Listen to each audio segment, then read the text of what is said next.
قال المؤلف رحمه الله تعالى ونفعنا بعلومه في الدارين آمين. Huraian yang pertama pada pengenalan agama.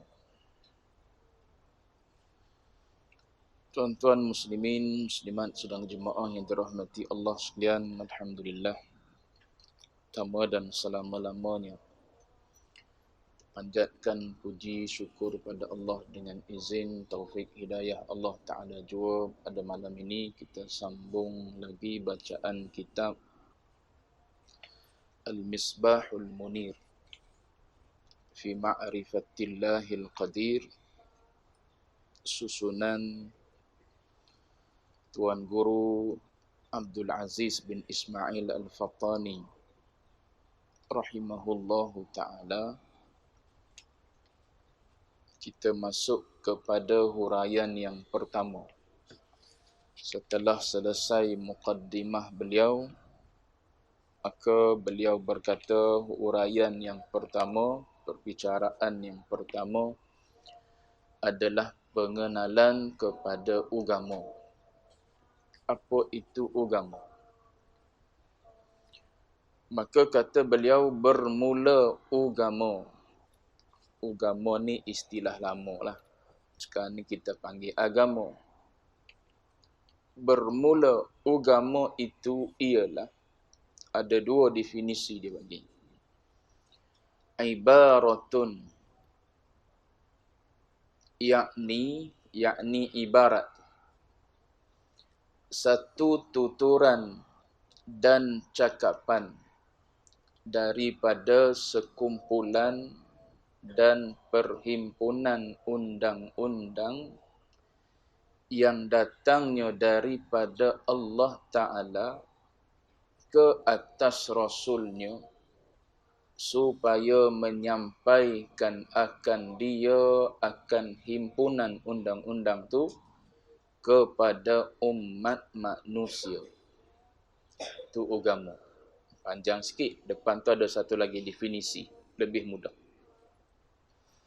Jadi dia kata agama ni ialah ibarat kepada satu tuturan atau satu cakapan atau satu perkataan daripada apa? Daripada sekumpulan ataupun perhimpunan undang-undang. Undang-undang inilah yang kita panggil syarak ataupun kita panggil syariat. Undang-undang, syarak, himpunan undang-undang. So maknanya himpunan hukum-hukum syarak. Himpunan sekumpulan hukum-hukum syariat. Mari mana himpunan sekumpulan undang-undang syarak ataupun syariat ni datangnya daripada Allah Ta'ala. Sebab ada yang tak datang daripada Allah Ta'ala. Mana-mana yang tak datang daripada Allah Ta'ala, maka dia bukan agama. Macam contoh saya bagi dalam pertemuan yang lepas lah. Ada judi yang halal dalam negara kita lah. Ada yang judi nampak halal. Orang Islam masuk pun tak ada kena undang-undang apa. Tak kena tangkap sebab apa? Berlesen. Ada lesen kan. Boleh buka secara terang-terangan. Tak perlu bersembunyi-sembunyi. Tak perlu. Boleh buka. Bahkan kadang-kadang satu tempat 2-3 kedai ada. Itu dipanggil undang-undang manusia. Sebab kalau ikut undang-undang syarak yang datangnya daripada syariat, iaitu Allah Ta'ala, pensyariatnya, maka judi ni adalah haram. Begitu juga saya sebut contoh lepas, ada juga orang yang mengatakan solat ni tidak wajib, bahkan dia adalah satu perbuatan keji.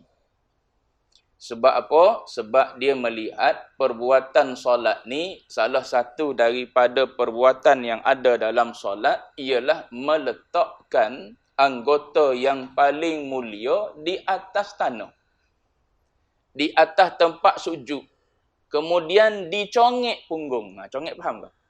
Diangkat punggung lebih tinggi daripada wajah, daripada kepala lagi.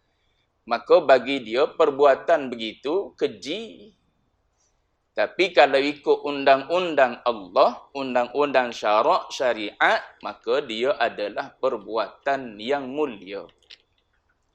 Begitu juga ada ajaran-ajaran yang mengatakan makan haiwan yang disembelih tu ataupun perbuatan menyembelih haiwan tu adalah perbuatan syirik.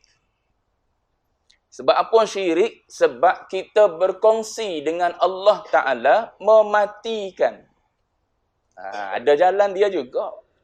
Walaupun dia sesat pun, logiklah cara dia memikir. Yang mematikan ni hanya Allah Ta'ala je.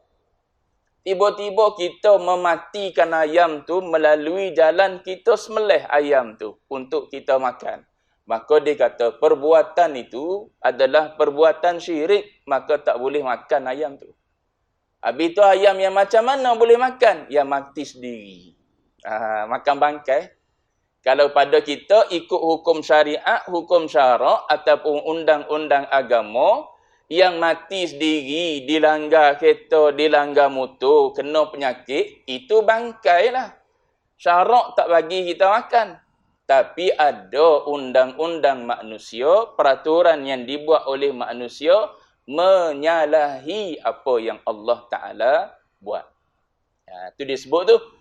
Undang-undang ni adalah sekumpulan tu mari daripada mana? Daripada Allah Ta'ala. Baru nama dia agama.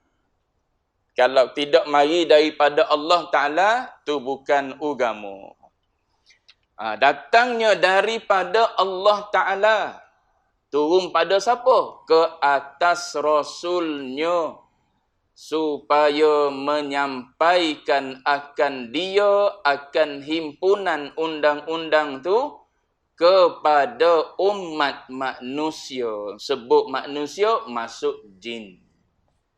Sebut manusia, masuk jin. Cuma bezanya apa yang disampaikan oleh Nabi kepada jin, syariat yang berbentuk amalan zahir.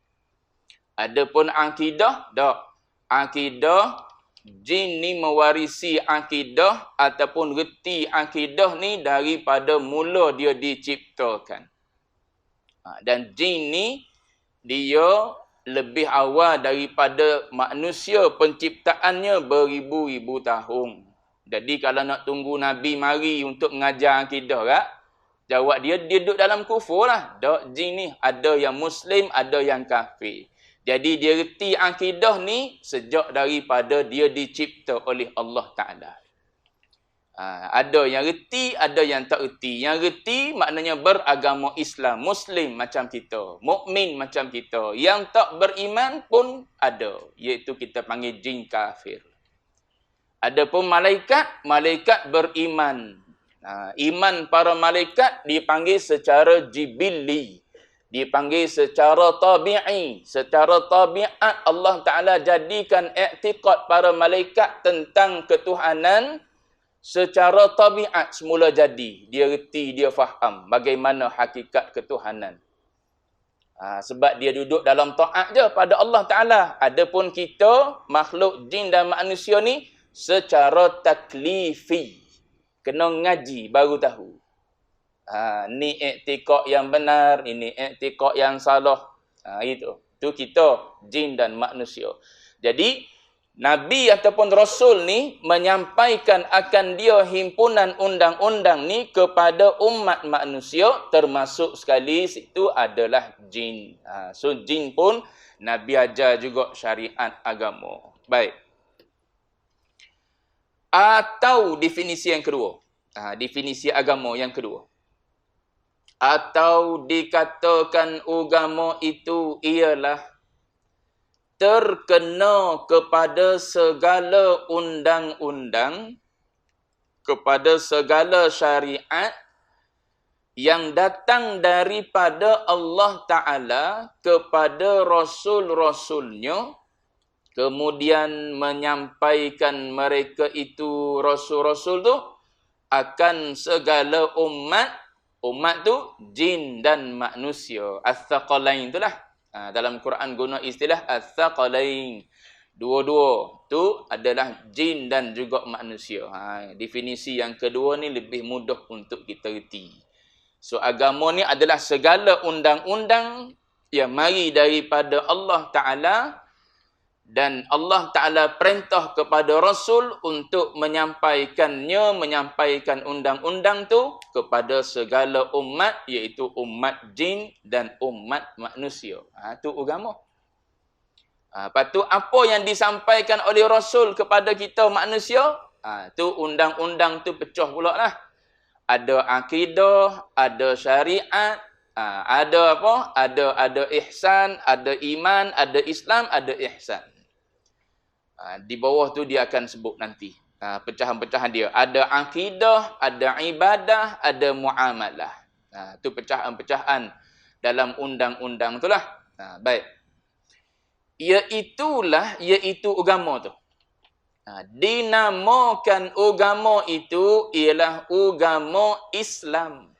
Agama kita dinamakan dengan agama Islam ataupun agama Islam. Ambil mana kalimah Islam? Ambil daripada kalimah salima. Salima yaslamu silman wasalman wasalaman. Tiga masdar dia.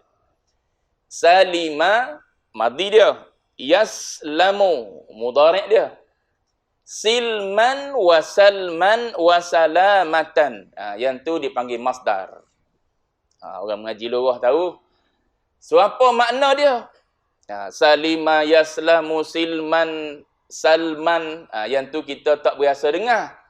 Yang biasa kita dengar kalimah yang ketiga, salamatan. Melayu kita ambil jadi selamat.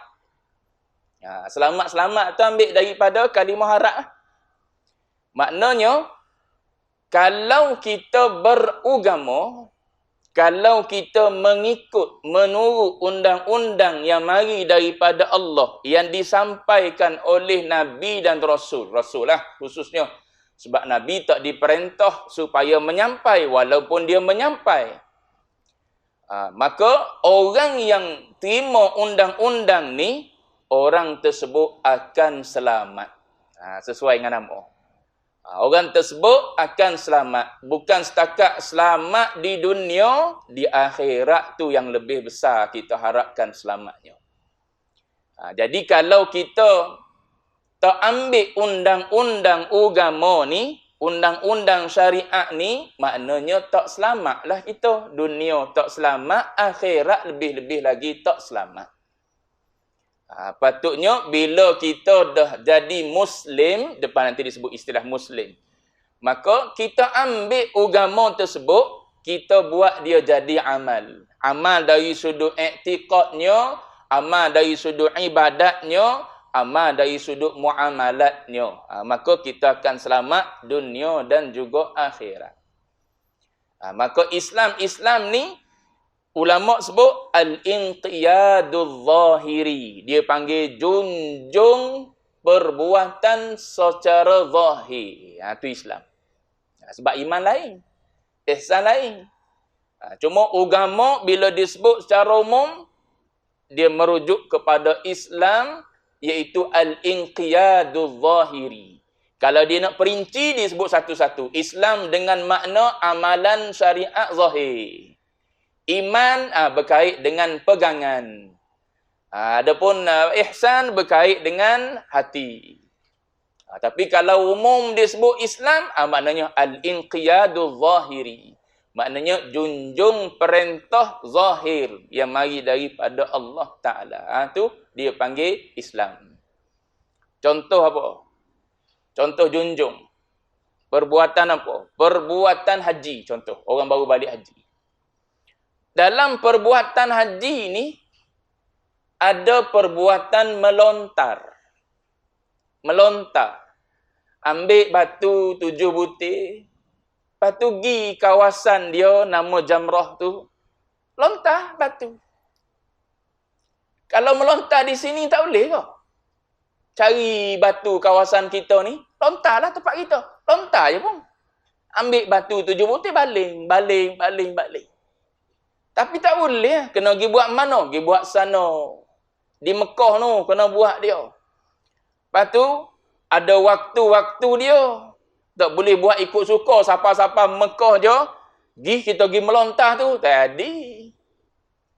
Tu. Apa yang kita dok buat tu? Padahal nampak macam cari batu 7 butir. Lepas tu melontar. 7 butir jamrah ni, 7 butir jamrah ni, 7 butir jamrah ni. Apa yang kita dok buat tu nampak macam benda biasa. Macam budak-budak dok baling batu je. Tapi dok. Nama dia bila datang atas nama perintah undang-undang daripada Allah Ta'ala, kita junjung. Kita junjung tu dia panggil Islam tu. Al-inqiyadu zahiri. Junjung perbuatan zahir. Kita semayang. Ada waktu kita berdiri. Ada waktu kita tunduk. Ada waktu kita menungging. Ada waktu kita duduk. Tak boleh ke kita buat diri je daripada awal. Siapalah bagi salam. Nida orang yang sakit pun kena buat juga. Tak boleh buat secara berdiri. Kena duduk atas kursi, duduk atas lantai dan sebagainya lah. Diajar bagai-bagai kaedah pada kita. Kenapa kita duduk turu payuh-payuh gitu tu? Tu dipanggil tauqifi daripada Allah Ta'ala. Tuhan tetapkan gitu. Maka kita yang memeluk Islam ni, terima Islam sebagai agama, junjunglah. Junjung perintah Allah Ta'ala. Sampai masa dia suruh kita berhenti daripada makan. Molek-molek duk makan 11 bulan. Sampai masa dia tak bagi kita makan tengah hari. Start daripada terbit fajar tu sampailah terbenam matahari. Tak boleh makan kita. Turutlah kita. Sebab apa tu? Sebab Islam. Dipanggil junjung. Junjung segala perintah Allah Ta'ala. Tu dipanggil Islam. Sebab tu disebut bawah nanti. Berapa ramai orang yang tahu sebut, tahu tulis saja dia tu. Tapi tidak tahu apa itu agama yang sebenar-benarnya. Maka jadilah duk cakap tentang agama. Tapi tidak beragama. Menulis tentang agama tapi tidak beragama. Bawah nanti dia sebut contoh dia. Baik, tengok. Iaitu agama tu dinamakan agama Islam. Ambil daripada kalimah salima yaslamu silman wa salman wa salamatan. Siapa-siapa nak selamat dunia akhirat, maka dia mesti beragama Islam. So kita kena yakin lah. Agama kita ni agama yang betul. Agama yang menyelamatkan kita dunia dan juga akhirat. Baik. Mana? Dan orang-orang yang mengikut undang-undang itu dinamakan Muslim. Dipanggil isim fa'il, orang mengaji sarah. Ni diambil daripada aslama yuslimu, Islam. Kemudian keluarlah Muslim. Nama bagi orang yang menganut ataupun menjunjung, mengikut undang-undang yang datangnya daripada Allah sampai dah kepada kita daripada Rasul. Maka kita dinamakan Muslim. Apa Muslim? Yakni. Tengok dia orang Muslim pula. Orang yang beragama Islam, yakni orang yang mengikut undang-undang Islam. Sebab agama tu undang-undang. So maknanya orang Muslim ialah orang yang beragama Islam. Apa maksud orang beragama Islam? Orang yang mengikut undang-undang Islam. Gitulah hidup dia. Hidup dia adalah mengikut undang-undang Islam. Apa yang Tuhan suruh buat, junjung. Apa yang Tuhan larang kita buat, junjung. Itulah orang Islam yang digelar sebagai Muslim. Melayu kita pun guna istilah Muslim ni.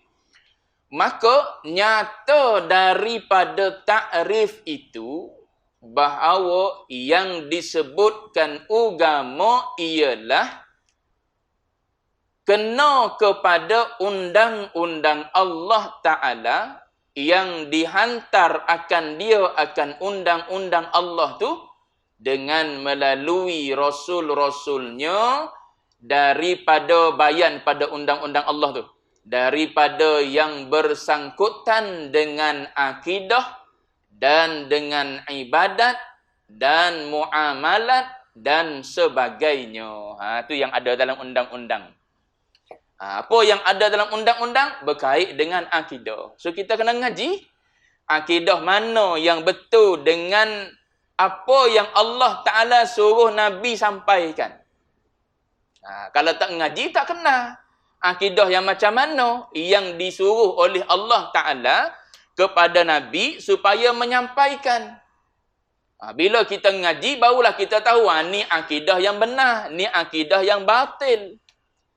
Ni akidah yang hak, ini akidah yang menyeleweng daripada akidah yang sebenar. Maka kita akan bertemulah nanti akidah yang berbentuk pegangan yang berbentuk mujassimah, menjisimkan Allah Ta'ala. Itu tidaklah. Tidak daripada ajaran agama, tidak daripada undang-undang agama kita. Menjisimkan Allah Ta'ala berkepala, bertangan, berkaki, berwajah. Itu semua tidak tu. Kalau kita tak ngaji akidah, maka boleh jadi kita berpegang dengan pegangan yang sama. Jadi agama ataupun undang-undang Allah Ta'ala ni, satu dia kata bersangkutan dengan akidah. Satu.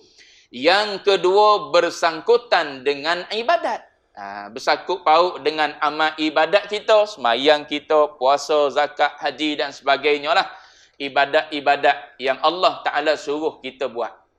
Dan muamalat. Muamalat ni apa? Kerja harian kita.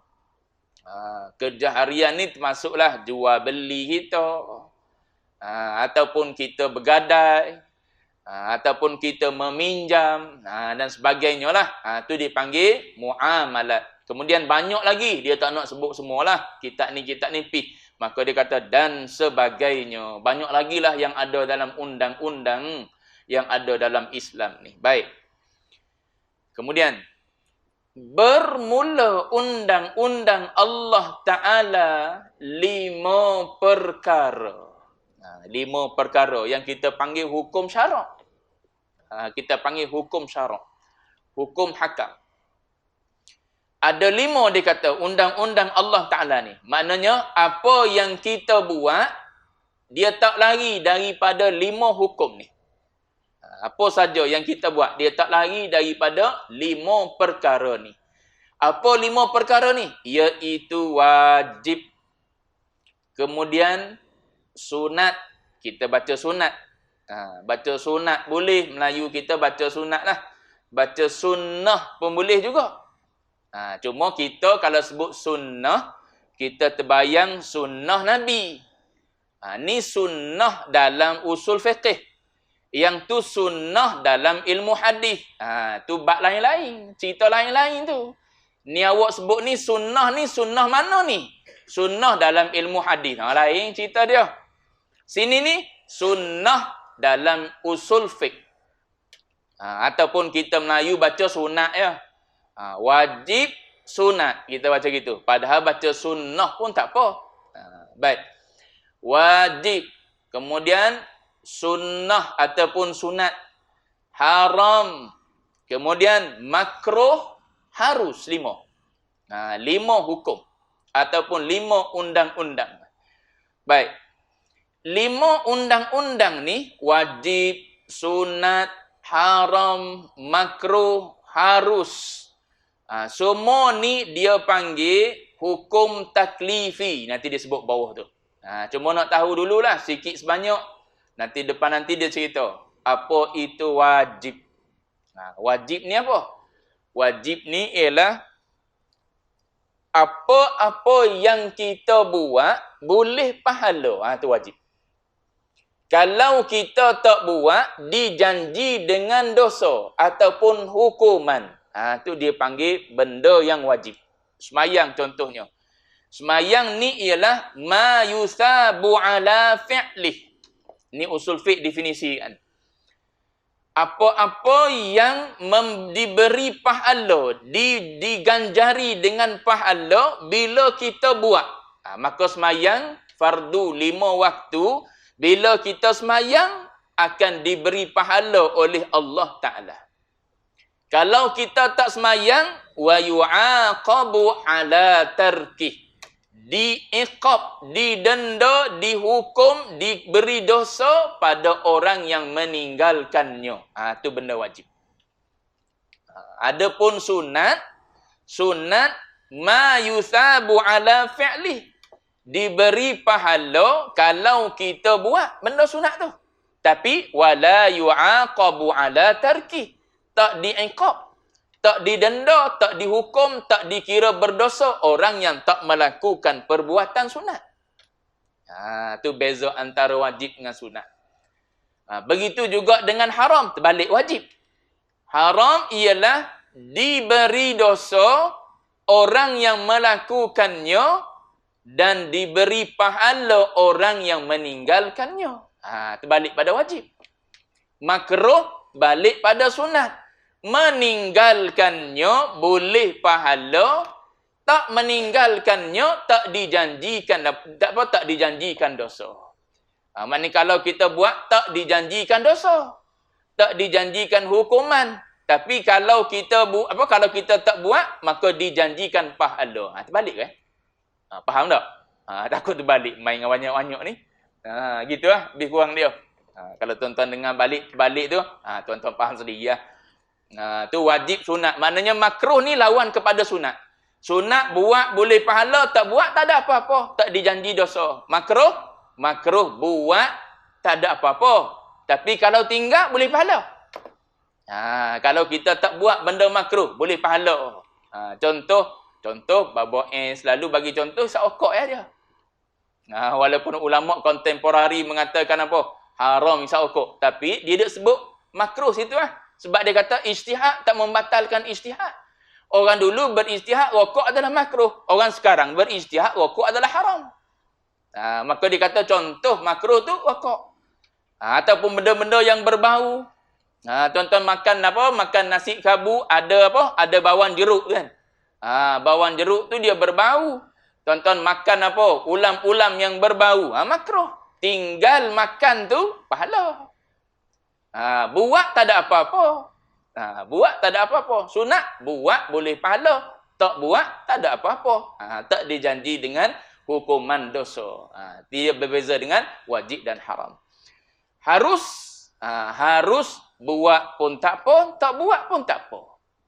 Buat tak ada apa-apa, tak buat pun tak ada apa-apa. Tu dipanggil harus. Harus. Cuma harus ni dia ada asal harus. Dia ada hukum yang aridi. Dia ada hukum yang mendatang. Contoh apa? Contoh makan. Makan ni perbuatan harus. Waktu kita duduk biasa-biasa gini kan. Kita nak makan pun tak apa, tak nak makan pun tak apa. Tapi dia ada situasi tertentu. Dia panggil situasi yang aridi. Hukum yang mendatang. Bila kita makan kerana nak menguatkan tubuh kita melakukan ibadah. Jadi taat lah. Lepas tu kalau tak makan tu memudaratkan tubuh badan kita pula, diri kita. Maka pada masa tu makan adalah wajib. Tu dia benda harus kita. Air segelas contohnya. Harus ya. Kita nak minum pun tak apa, tak nak minum pun tak apa. Tapi, kalau doktor kata, air mineral ni, kalau awak minum, jawab dia boleh mati. Haramlah minum. Asalnya boleh minum. Boleh juga tak minum. Tapi, air sejuk ni, kalau kita minum, doktor yang pakar kata, awak kalau minum air sejuk, jawab dia meninggal lah. Maka pada masa tu, haram kita ambil air sejuk, minum. Kalau doktor kata awak kalau tak minum air sejuk, jawab dia mati. Maka pada masa tu wajib minum air sejuk. Itu dia panggil benda harus. Kadang-kadang dia jadi aridi, hukum dia mendatang berdasarkan situasi. Tengok pada situasi kita. Dia jadi salah satu daripada yang 4 tu. Boleh jadi wajib, boleh jadi sunat, boleh jadi haram, boleh jadi makruh. Supaya nikah kahwin lah. Orang bab nikah kahwin. Keluar 4 hukum ni. Ada orang berada di tahap wajib kahwin. Sebab apa? Kalau dia tak kahwin, tak terjaga diri dia. Asyik duk mikir nak pergi lorong haji taib. Contoh. Walaupun yang ada di lorong haji taib tu semuanya pondan. Tapi duk mikir, aku pondan pun pondan gilah. Duk mikir. Nak pergi ni, membuat-buat dalam hati nak pergi. Maka pada masa tu, dia kalau mampu pula pada zahirnya, duit pun ada pada masa tu. Wajiblah hukum atas dia kahwin. Ada pun orang yang duduk dalam situasi biasa-biasa, tak ada masalah dengan jiwa, pada masa tu sunat lah. Sebab apa? Dia adalah sunnah Nabi kahwin. Nabi suruh berkahwin, faman raghiba an sunnati falaisa minni, Nabi kata. Bila mana ada sahabat mari kata pada dia, aku ni nak fokus pada ibadat je ya Rasulullah. Aku nak puasa tiap-tiap hari. Aku nak qiyamul lail tiap-tiap malam. Aku tak nak tidur, tak nak berbuka. Kemudian aku tak nak kahwin. Sebab apa? Bagi dia kahwin boleh mengganggu ibadat. Nabi kata, aku orang yang paling takut pada Allah Ta'ala. Aku puasa, aku berbuka, aku berqiyamul lail, aku tidur dan aku kahwin. Maka Nabi kata, faman raghiba an sunnati falaisa minni. Siapa yang lari daripada sunnah aku, jalanan hidup aku, cara aku, maka dia bukan daripada kalangan aku, Nabi kata. Maka kalau kita tak ada tekanan jiwa untuk berkahwin, maknanya sunat kahwin. Sebab mencari pahala. Sebab sunat tadi, perbuatan sunat ialah bila kita buat, boleh pahala. Tapi kalau kita tak kahwin, tak ada apa-apa juga. Jiwa kita pun okey, tenang, tak ada mikir nak buat dosa melalui apa? Melalui faras dan sebagainya. Maka tak kahwin pun tak apa. Tapi rugilah benda sunat. Sebab Allah Ta'ala janji dengan pahala. Begitu juga dengan benda yang boleh jadi haram. Bila mana kita tak mampu dari sudut zahir. Nafkah kita tak ada duit. Tak kerja, malah pula bekerja. Tapi nak kahwin. Lepas tu kita pula ada penyakit, jenis penyakit panah baran, jenis penyakit pukul orang, bukan setakat orang luar daripada rumah kita, daripada suku daripada keluarga kita, yang suku sakak kita pun, yang adik-beradik kita, yang kerabat kita ni pun kita pukul. Mak dia pun dia balon, adik-beradik dia pun dia balon dan sebagainya lah. Nak ambil orang luar, mari jadi bini dia. Pada masa tu haram orang tu kahwin. Dia pun tak kerja, tak ada duit. Nak bela diri dia sendiri pun tak boleh. Dia minta duit dengan mak. Jawab dia, orang ni haram kahwin. Nabi bagi jalan lain orang ni. Puasa. Dari sudut jiwa tak boleh tahan. Tapi malah kerja. Malah pergi cari rezeki. Tapi nak kahwin. Nak tumpang, nak guna perempuan tadi. Maka perbuatan tersebut, kahwin pada dia haram. Pada orang tu wajib. Pada orang ni sunat. Pada dia haram. Sebab apa? Niat nak menyiksa, niat nak mengambil kesempatan pada perempuan tu, maka pada dia haram kahwin. Maka Nabi bagi jalan keluar, fa'alaihi bis-saum, maka orang ni dia kena puasa. Nabi kata, ajar diri puasa sebab mu tak tahan ni, tapi dari sudut kemampuan mu tak mampu. Mampukan dulu dari sudut zahirnya. Cari dulu kerja, ada duit, biar stabil, boleh bagi nafkah, makan, minum, tempat tinggal dan sebagainya. Maka barulah boleh berkahwin. Benda tu pun nak kena clear juga. Nafkah tu bukan benda susah sebenarnya. Cuma nak kena faham. Ngaji dalam fiqh, jumpalah bab nafkah. Baik. Mana tadi? Begitulah makruh, begitulah harus. Harus ni berubah. Berubah mengikut keadaan kadang-kadang. Kalau tak ada keadaan apa-apa, dia kekal dengan keadaan dengan hukum harus dia. Baik. Maka dia kata, tiap-tiap daripada apa kerja manusia. Apa kerja tu maknanya amal yang manusia tu buat. Tidak keluar, yakni tidak terlepas daripada salah satu daripada 5 undang-undang yang tersebut. Tak lari daripada 5 hukum ni. Kita semayang maghrib tadi. Apa hukum dia? Wajib. Lepas daripada semayang maghrib, kita semayang sunat, ba'diyah. Apa hukum dia? Sunat. Lepas tu, kita semayang waktu apa? Waktu tahrim, maka hukum dia apa? Haram. Haram pula hukum semayang pada masa tu. Ada waktu kita semayang dalam keadaan menahan-nahan nak kencing. Makruh hukum dia. Lepas tu, dia duk berlari, duk berlalu dengan 5 hukum tu lah. Perbuatan kita ni, sehari-hari. Yang wajib tu wajib lah. Yang sunat tu sunat lah. Yang haram tu haram lah. Yang makruh tu makruh. Yang harus tu, dia boleh jadi wajib. Dia boleh jadi sunat. Dia boleh jadi haram. Dia boleh jadi makruh. Tu. Dia kata perbuatan manusia tu tak keluar daripada salah satu daripada 5 undang-undang yang tersebut. Yang dinamakan dia, mana akan dia ni? 5 hukum tu, dinamakan dengan apa? Dengan hukum-hukum syarak. Kalau orang sebut hukum syarak tu maknanya merujuk pada 5 hukum tu lah. Ataupun dinamakan dengan hukum taklifiyah dipanggil. Kita panggil hukum taklifiyah. Kita ni mukallaf. Kita ni orang ataupun hamba Allah Ta'ala yang dibebankan dengan hukum taklifiyah. Hukum taklifiyah ni maknanya hukum yang berbentuk paksa dan tekan.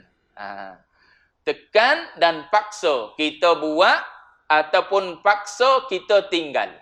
Itu dipanggil hukum taklifiyah. Ada ulama mendefinisikan hukum taklifiyah ni ialah hukum yang ada padanya talab, yang ada padanya minta ataupun suruh, dan dalam suruhan tu ada kulfah, ada beban, ada tekanan. Kalau kita tengok pada hukum yang 5, wajib, sunat, haram, makruh, harus. Yang 4 tu nampak ada tekanan. Yang wajib Allah Ta'ala tekan kita supaya buat. Kalau tak buat, dia janji dengan dosa. Itu yang wajib. Itu yang orang duk jaga sangat yang wajib tu. Orang yang jagalah, yang tak jaga juga. Cuma nak sebutnya, yang wajib ni jadi tekanan pada kita. Kena buat. Yang sunat, tekan juga supaya buat. Taklif kok mana sunat ni? Sunat lagi susah daripada yang wajib. Ke yang wajib lagi susah daripada yang sunat? Yang sunat lagi susah. Yang wajib tuan-tuan buat dah. Nak semayang sunat? Bergeliat nak semayang sunat. Sebab tu kata hukum sunat ni pun taklifiyah juga. Dia termasuk dalam tekanan juga. Masuk dalam beban juga. Nak puasa sunat? Tunggulah. Tertangguh sehari-sehari, 1 hari demi 1 hari, 1 hari demi 1 hari. Berasa nak puasa Isnin. Tak jadi. Molek-molek dah bersahur Isnin pagi tadi. Ada orang ajak minum pula pukul 10. Tak apa, dia kata puasa sunat je. Gi buka. Kami pula ada atau kami dalam hati niat azam nak puasa kami pula. Hari kami orang panggil orang ajak pula. Tak puasa pula. Habis Muharram. Lepas tu masuk sofa. Sofa pun tak juga. Masuk bulan apa? Siapa-siapa Ramadan. Tu nak bagi tahu yang sunat. Ada tekanan suruh buat. Cuma tekanan tak serupa dengan tekanan wajib. Tekanan wajib kalau tak buat janji dosa. Adapun yang sunat dia suruh kita buat. Tapi kalau tak buat tak janji dosa. Tu yang kita sedar tu. Tak apa sembahyang sunat je. Padahal definisi dia buat boleh pahala. Tak buat tak ada dosa. Lepas tu tak nak ke pahala. Kalau mikir gitu, itu dia suruh ngaji tu hukum. Biar faham undang-undang agama. Sunat ni boleh pahala. Walaupun sunat buatlah. Sebab apa? Boleh pahala. Jangan kita pandang. Tak apa, tak buat pun sebab sunat. Rugilah sebab pahala. Agama buat gitu. Undang-undang dia. Sunat buat boleh pahala. Makruh tinggal boleh pahala. Tak naklah makan petai sebab apa? Bau. Boleh pahala tinggal. Saya dengan peta tak boleh tinggal lah. Dia kata. Kalau bubuh peta barulah boleh makan nasi. Kalau tak ada peta, minum air sejuk dia tu. Contoh. Sangat-sangat suka peta. Makan tak apa. Tak ada janji dosa. Tapi tak ada pahala. Sebab makan benda yang berbau. Gitu. Sebab tu dia suruh ngaji betul-betul. Biar faham undang-undang ni. Bila kita faham undang-undang, yang wajib tu semestinya dah lah kita junjung. Yang sunat pun kita junjung juga sekadar mampu kita. Sebab dia tekan kita buat, tak sebagaimana tekanan pada wajib. Mampu buat, buat. Tak mampu buat, biar. Mampu buat 2 rakaat, buat 2 rakaat. Mampu buat 3 rakaat, 3 rakaat. Contoh witir. Mampu buat di siang hari, buat di siang hari. Mampu buat di waktu malam, buat di waktu malam. Sebab dia sunat. Dia beza dengan wajib. Beza dengan wajib. Wajib, kalau dia suruh buat waktu tu tak boleh ubah dah. Dia suruh buat dalam Ramadan. Aku nak tangguhlah buat dalam Syaban. Tak boleh. Diawalkan Rajab, Syaban. Syaban tak aku nak start dah. Sebab apa? Ramadan nanti ada macam-macam benda nak buat lagi. Dia kata aku nak puasa dalam Syaban lah. Bawa Ramadan ke Syaban. Tak boleh. Sebab yang wajib, tekanan dia lain.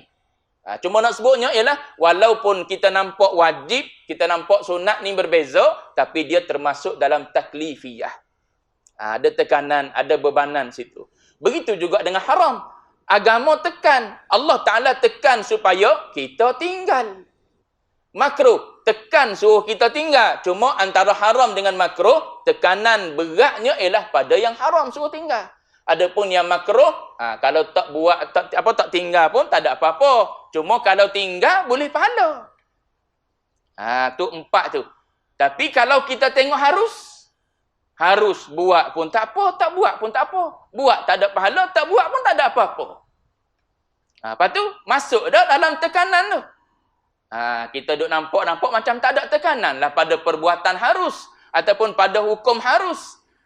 Jadi ulama jawab, ulama kata kenapa ni harus pun masuk juga dalam hukum taklifiyah padahal dia tak ada tekanan. Ni dia panggil mimbabit taghlib, dia panggil. Dah dia duduk satu-satu dia masuk sekali lah dalam 5, dalam 4 tu jadi 5. Senang. Asalnya harus ni tak ada tekanan lah. Maknanya harus ni tak masuk dalam hukum taklifiyah sebab dia tak ada tekanan suruh buat ataupun suruh tinggal. Tapi kenapa dimasukkan bila sebut saja hukum taklifiyah, maka orang akan bilang 5 ni. Wajib, sunat, mahram, makruh, masuk sekali harus. Sebab kalau tinggal dia satu-satu, maka perbahasan dia jadi panjang. Maka ulama kata mimbabi taglib, kita ambil lah masuk sekali dalam hukum taklifiyah. Bahas sekali situ. Bila sebut je hukum taklifiyah, masuk sekali dengan harus. Tu ulama usul fiqh itu bincang. Baik. Maka dia kata, mana tadi? Yang lagi akan datang, nanti dicerita akan datang. Yang lagi akan datang menyebut akan dia di dalam huraian hukum-hukum syarak. Nanti dia akan sebut nanti pada kita. Hukum taklifiyah ni, wajibnya, sunatnya, semua tu yang 5 tu lah. Dia akan sebut, lagi akan datang menyebut akan dia di dalam huraian hukum-hukum syarak. Kata dia, insya-Allah. InsyaAllah ni dia panggil tabarruk. Lit tabarruk. Ambil barakah daripada kalimah insyaAllah. Sebab apa? Takut panjang angan-angan. Supaya kita lah. Orang ajak pergi situ, pergi sini kan. Kita jawab insyaAllah tu sebab apa? Sebab satu nak tabarruk. Ambil barakah. Sebab Allah Ta'ala suruh. Allah Ta'ala sebut dalam Al-Quran, وَلَا تَقُولَنَّ لِشَيْءٍ إِنِّي فَاعِلٌ ذَلِكَ غَدًا. Mu jangan kata, mu jangan sama sekali kata. La taqulanna nun taukid. Nun taukid thaqilah. Situ tu maknanya Allah Ta'ala kata, jangan kamu sekali-kali kata, aku akan buat esok. Sebab apa? Esok ni, perkara tak ada dalam kuasa kita. Apa 4 perkara tu? Fa'il, maf'ul, makan, zaman. Semua tak ada dalam kuasa kita. Fa'il apa? Fa'il kita yang nak buat. Adakah kita memiliki diri kita sendiri? Tak. Kita boleh jamin ke kita boleh buat esok? Tak. Kita boleh jamin ke kita hidup esok? Tak juga. Lepas tu, kenapa tak jawab dengan insya-Allah tu? Dah mu tahu dirimu sendiri pun mu tak milik. Mu boleh berjanji dengan orang seolah-olah macam putus. Aku boleh buat esok, aku selesai esok. Aku boleh pergi esok, itu ini semua esok. Tanpa sandar pada insya-Allah. Padahal fa'il tu sendiri, kita sendiri tu tak ada kudrat. Tak ada kuasa. Kita sendiri pun duduk dalam ketentuan Allah Ta'ala. Satu, fa'il. Yang kedua, maf'ul. Benda yang kita nak buat tu. Benda yang kita nak buat tu, kita ada kuasa ke nak menentukan kita boleh buat benda tersebut? Tak juga. Kita tak ada kuasa nak menentukan kita boleh buat. Dalam bab dia ni, dia nak menulis lagi. Dia baru menulis muka surat 4 ni. Maknanya di awal-awal kita. Nanti akan datang ni nak cerita. Benda akan datang ni nak tulis tu. Adakah dalam kuasa dia, dalam ta'aluk dia? Tak. Aku tak mampu pun nak menentukan. Aku betul-betul boleh tulis nanti. Maka, dengan sebab benda yang dia nak tulis tu bukan dalam kuasa dia, maka dia sandar dengan insya Allah. Begitu juga dengan tempat. Dengan masa, makan dan juga zaman. Tempat kita nak pergi, kita janji. Esok kita pergi ke Temerloh. Makan ikan pating. Boleh. Sedap dia jawab, boleh. Padahal dia sendiri pun tak tahu esok hidup ke tak lagi tu. Lepas tu, tempat dia nak pergi tu, Temerloh tu. Belum tentu lagi ada ke tidak esok. Tu yang duduk utuh di karak tu. Siapa nak tahu, boleh mendak tanah tu. Jam berapa panjang tu. Itu juga dengan Temerloh. Siapa yang tahu Temerloh tu akan ada sampai esok? Boleh jadi Temerloh esok tenggelam dengan sebab banjir. Itu semua urusan Allah Ta'ala. Begitu juga dengan masa. Waktu kita nak pergi tu, adakah kita masih ada lagi? Nak pergi pukul 10 pagi. Adakah masa tu kita dah milik pada hari ni dan kita tentu kita ada di masa esok? Tak juga. Jadi pak karok, fa'il, faf'ul, zaman, makan, semua bukan kita punya. Sebab tu kita diajar oleh Quran, Nabi ajar pada kita supaya sebut insya-Allah. Tu kalau orang tanya sebab sebut insya-Allah, boleh hurai panjang sikit. Pak kara, ralik sikitlah orang dengar. Ni dok dia sebut insya-Allah saja. Apa benar insya-Allah? Pak kara mu tak kuasai. Nak tahu lebih lanjut, mari asal orang ni ngaji. Dapatlah pak kara malam ni awak balik. Cuma nak sebutnya, dia sandar dengan insya-Allah tu satunya nak tabarruk. Nak ambil barakah. Sebab apa? Quran perintah suruh sebut. Nabi perintah supaya suruh sebut. Nabi ajar gitu. Suruh kita sebut benda yang kita tak pasti. Yang ketiganya, takut panjang angan-angan. Sebab kita tak milik diri kita. Kita tak milik maf'ul. Kita tak milik makan. Kita tak milik zaman. Semua tu dalam ketentuan Allah Ta'ala semua. Baik. Maka dia kata, nyata pula daripada huraian ini bahawa pengenalan agama itu ramainya orang-orang yang tidak mengenal agama. Tengok dia kata. Sedap ayat dia, cuma kena baca dengan apa? Dengan nada dia lah. Hanya pandai menyebut, pandai menulis jua. Noktah situ tu. Sekejap kita baca sambung kan. Hanya pandai menyebut, pandai menulis jua. Muslim kau? Muslim. Orang tanya, Muslim ke awak? Muslim. Mana bukti? Tunjuk IC, Islam. Tengok Zahir, tudung tak pakai ni. Pakai seluar pendek ni. Muslim kot mana? Muslim, agama ni kan, Islam ni kan undang-undang yang perlu dijunjung. Maknanya, pandai sebut, pandai tulis, tapi tengok pada perbuatan Zahir. Dia bercakap apa ni? Mengumpat. Tentu. Dia bercakap apa ni? Mengumpat. Awak ni Muslim ke tak? Muslim junjunglah. Perintah mengumpat haram. Junjung suruh tinggal perbuatan tersebut. Tapi duk mengumpat sedap-sedap situ juga. Tu dia kata, pandai sebut, pandai tulis jua dia kata. Dengan dalilnya dia kata, ramai orang yang tidak menurut undang-undang agama yang tersebut. Maka setengahnya dia kata semayang saja, puasanya tidak. Dan setengahnya semayang, puasa, menunaikan haji, tidak mengeluarkan pula zakat. Semayang molek dah, puasa molek dah, haji pun pergi dah, zakat pula tak nak keluar. Padahal kos haji lagi mahal daripada zakat. Tapi kenapa pergi haji, pergi umrah? Sebab nak pergi melancong. Rupa-rupanya bukan nak buat umrah sangat, bukan nak pergi haji sangat. Saja dia kata nak pergi melancong, terutamanya orang pergi umrah. Itu contoh. Tapi bila bak zakat, walaupun nilai dia tak banyak mana banding dengan umrah 9,000, 10,000. Zakat boleh jadi tak sampai banyak tu. Tapi berat nak keluar zakat.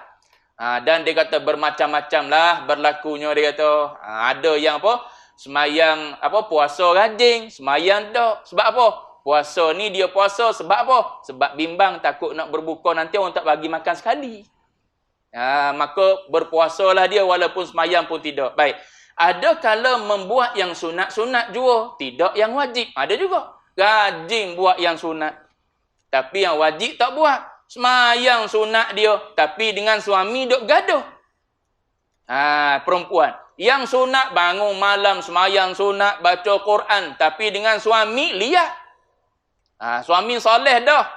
Minta itu payah, minta ni payah, tak taat suami, angkat suara tinggi dengan suami, gaduh dengan suami, caci maki suami. Maka yang sunat buat, yang wajib tak buat. Ini semua punca daripada mana ni? Semuanya itu daripada sebab tidak mengenal agama. Itu punca dia. Kalau begitu dia kata, hendaklah kamu mempelajari akan dia akan agama dengan bersungguh-sungguh. Sungguh-sungguh ni dia panggil ta'allum, dia panggil. Al-ilmu bit-ta'allum. Ilmu ni mesti melalui ta'allum. Ta'allum, orang soraf, orang bahasa Arab dipanggil bina ta'allum ni bina takalluf. Takalluf ni maknanya mesti lalu jalan susah mengaji ni. Setakat nak perhabis kitab ni, baca seorang pun boleh. Setakat nak habis baca, sebulan boleh habis baca. Tapi nak faham tak boleh habis dalam masa sekali, 2-3 kali pertemuan macam orang dah buat daurah kan. Daurah kitab sekian-sekian. Dia baca je. Baca 3 hari, khatam. 3 hari, khatam. Bolehlah sanad dan ijazah. Bolehlah habis baca. Tapi nak faham ambil masa. Itulah ulama ngaji lama. Ngaji 10 tahun, barulah boleh habis butir kitab. Ni pihak berapa muka surat lah. Ni pun kitab ni tak banyak muka surat ni. 43 muka surat lah. Tapi nak habis tak tahu, sempat ke tidak dengan umur. Tapi tak apa, tanam azam dulu nak mengaji. Mati dengan mengaji, syahid fi sabilillah. Keluar ni pun nak mengaji ni. Keluar fi sabilillah ni, andai mati tengah jalan ni. Syahid fi sabilillah, mati kita. Sehinggalah kita balik sampai ke rumah semula. Maknanya selama kita duduk keluar nak pergi ngaji ni, fi sabilillah. Itu besarnya pahala kita keluar mengaji. Sebab tu dia suruh mengaji bersungguh-sungguh. Sehingga mengenal akan dia akan agama tu. Baik. Habis itu akan datang baru dia nak cerita tentang Islam, iman dan juga ihsan.